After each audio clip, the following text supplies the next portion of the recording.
Hello mga kamami sa kusina, welcome back to my channel, Tisyaso po. At ngayon ay maggawa po tayo ng masarap na dessert po. Ito po yung ingredients ko po, may angels na ibap at may all-purpose cream at may New Jersey condensed po at saka yung ayan po ang condensed, at saka yung Graham's na biscuit, at saka yung crush, at saka yung 1 kilo na mangga po dahil season po kayo ng mangga, medyo mura po.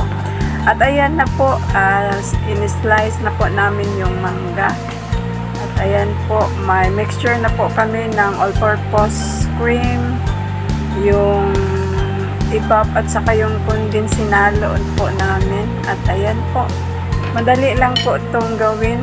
I-ano lang po yun, i-file lang po. Pagkatapos ng pag-file ng ganyan po yung biscuit, at saka 2 layer po ito.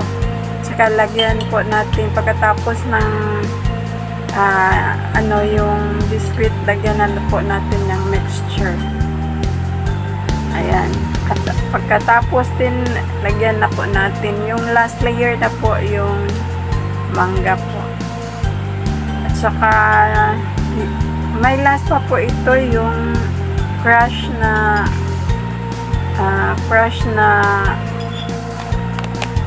Graham's po. Ayan po, meron na kaming tapos na, at katulong ko po yung anak ko po sa paggawa ng mango.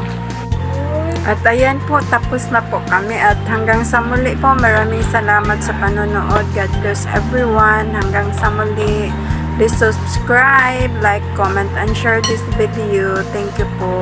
Bye.